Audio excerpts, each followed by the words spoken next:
What's up, gamers? Welcome to Business Casual Gamers Retro Rerun, episode 16. I know it's been a little bit of time. We've been a little busy. The BCG part of it, right? But we have an absolutely exceptional game. And this game was through the Super Nintendo, one of the best franchises of all time, in my opinion. A game that I used to speedrun. I'm pretty bad at now. But this is a game that, I don't know, if you watched the first episode of our podcast, you know my top 10 list, and I don't know why I left this off. It was supposed to be number 1 or number 2. I don't get it.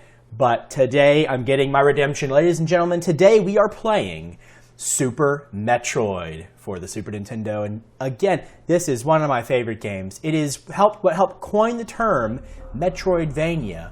With Castlevania games like Castlevania Symphony of the Night, you've already seen Castlevania 3 if you've seen our last Retro Rerun. This game is absolutely exceptional. Now, I'm going to try a little bit of the speedrun stuff, but honestly, I haven't picked it up in over a year, so I'm going to be pretty bad. That said, let's get into this game and play. So, we're going to start with our completely new game, 00 time. I'm going to skip some of the intro because it does get a little bit long. So here we go. Samus is in this awesome base, and we have to go find the Metroid. So one of the cool parts about this game, the controls are really, really interesting, and really, I didn't really realize this, honestly, until I started getting to the point where I would kind of speedrun this game.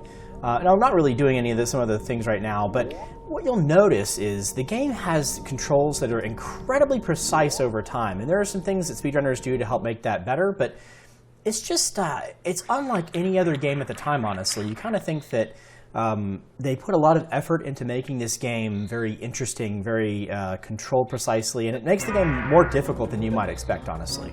So here, we get into the very beginning. Ridley's got our lovely Metroid. What we really want to do here is take a lot of damage, and I'm not really doing a great job of it, but you take a lot of damage, you make him come in here and do something. Make him fly in and kill us here. So we're going to try and get out of this space station before it explodes. And one of the cool parts about this game, aside from the fact that it sticks very similar to what you might expect with traditional Metroid games, if you've ever seen these games, you go room by room, you go level by level into certain areas, you do a lot of things that you could either fail really badly or you can do very poor or very well. And so in this case, we're just trying to get out real quick. Now, these doors typically don't open all that like that normally.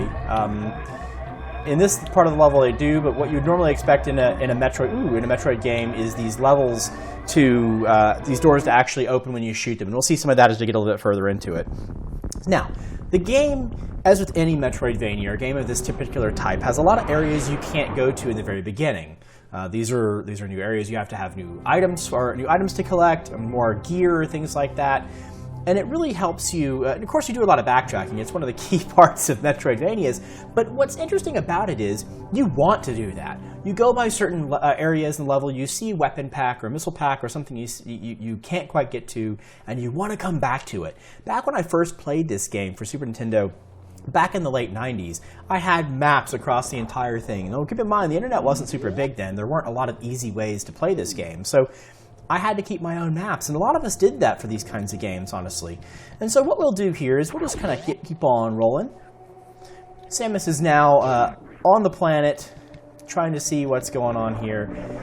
We need to move her all the way through a whole bunch of areas, and these areas are actually interesting because they each have their own kind of flair for what's going on, like a flair for things. So we shall see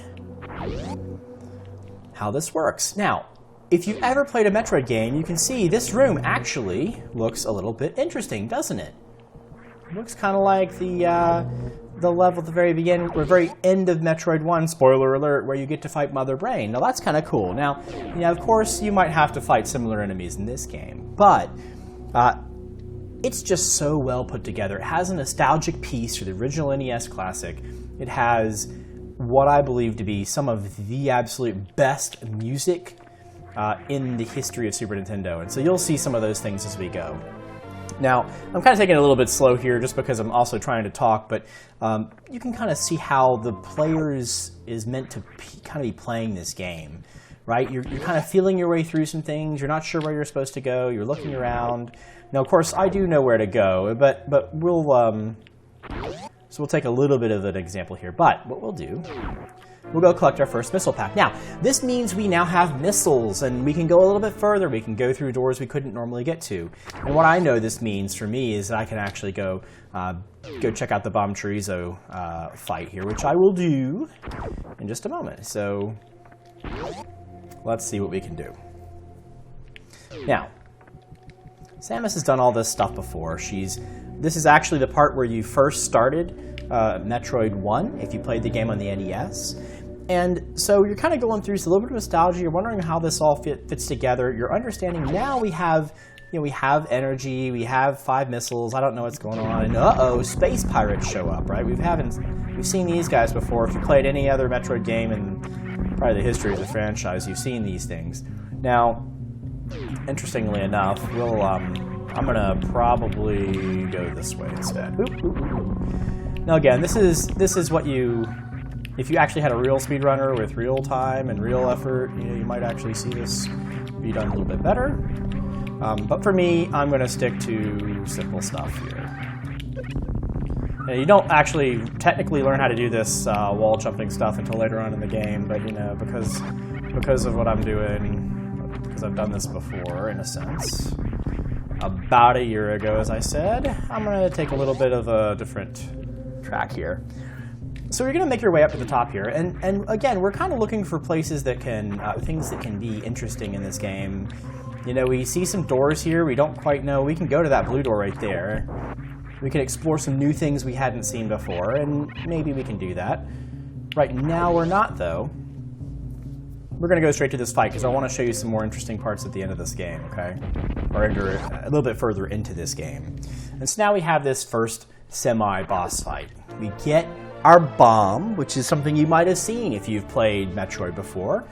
A really cool thing. We can now not only turn into a morph ball, but we can lay bombs all over the place, which is cool. It can bounce Samus up and all those kinds of things. So we'll see how that works out in just a moment here.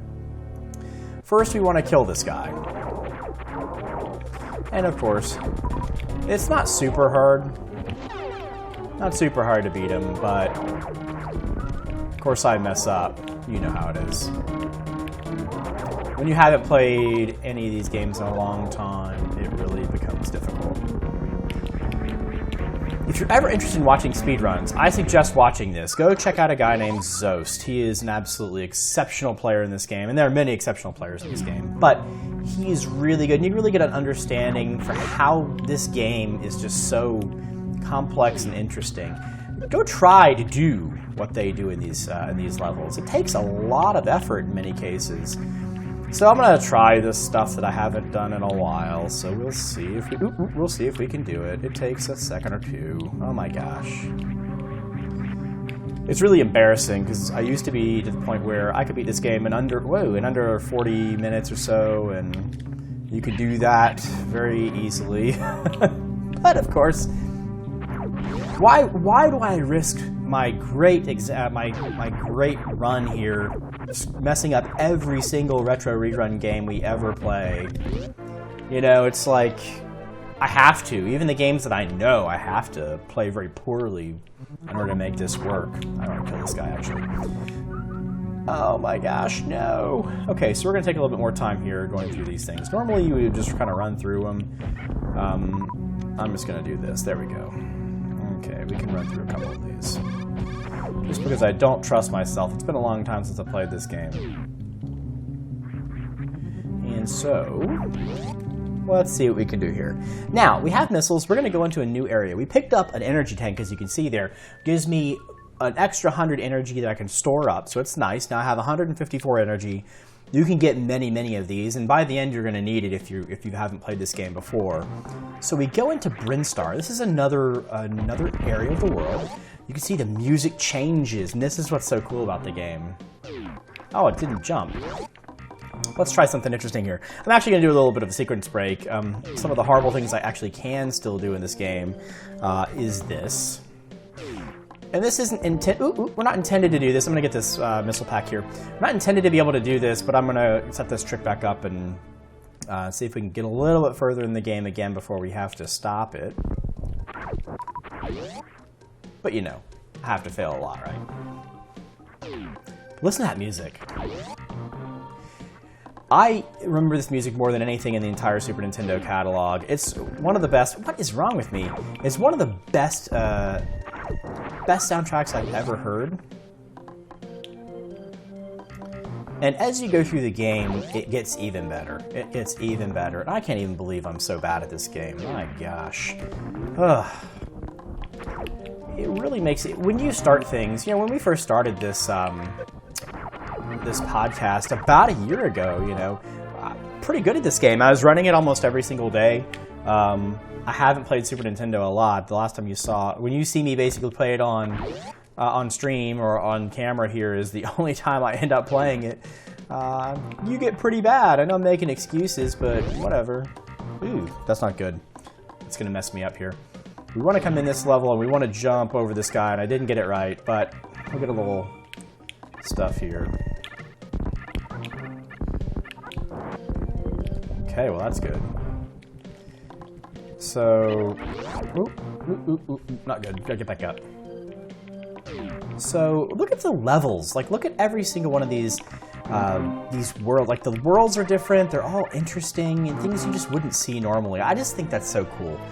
This game was one of the first games, actually, in all of my gaming career that I 100%ed before it was really kind of cool to 100% this game. And so I also speedran it, quote-unquote speedran it, before speedrunning was kind of big. When it first came out, you actually get a slightly different ending if you, or at least a slightly different scene, I guess I'd call it, if you're able to beat this game in under 2 hours in the game clock. So that's actually a lot easier than, it's a lot easier than what you would normally expect, but it does take a little bit of effort. And so we have, you know, we played this, ooh, goodness.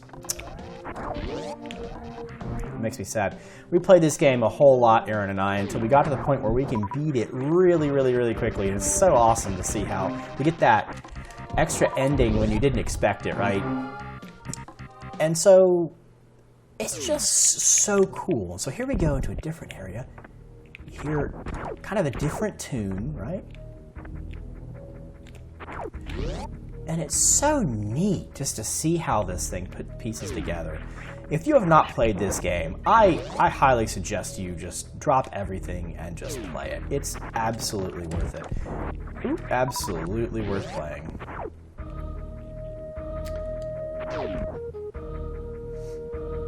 Okay, here we go. Listen to that music, ladies and gentlemen.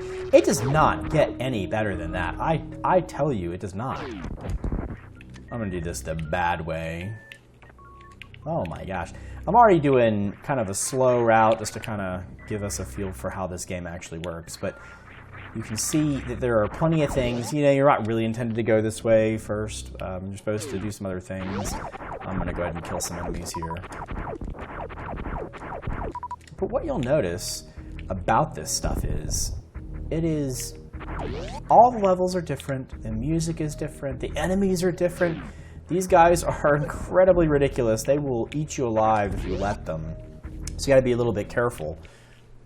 And this is just the first, you know, little bit of the game, really, right? You don't really have to, ooh, there we go. You don't really have to go too far before you start seeing some really cool stuff. Ooh, my gosh, what is going on? Okay. I'm terrible. I'm absolutely terrible. I gotta get this to get him to be quiet. Okay, we'll just farm here for a second. I want some life. Now, I'm gonna try a quick kill on Kraid. It probably won't happen. It will probably, in fact, end right here, this retro rerun. But here's the deal, ladies and gentlemen. If you've not played this game, go play it. Go play it. I mean, seriously, just go play it. It's like the best game you could possibly ever think of. It's so good. Uh-oh, can't set this up right. Uh-oh. Well, we're gonna fail this trick. This is a quick kill. If it works, it kills Kraid extremely quickly, but I will mess that up. And that's cool, though. Oop, well, I did mess it up because I haven't played it long. Anyway, ladies and gentlemen, this has been BCG Retro Rerun episode 16. We are playing Super Metroid. Stop watching. Stop watching. It's awful. Stop watching. Just go play the game. Go play the game, ladies and gentlemen. We will see you next time with another Retro Rerun. I apologize for the amount of time it's taken for us to get from 15 to 16. We're busy people. It's busy times for all of us. Aaron and I are traveling a lot. So we will get back with another game. I have it in mind, and I know you're going to like it. We'll see you next time. Thanks.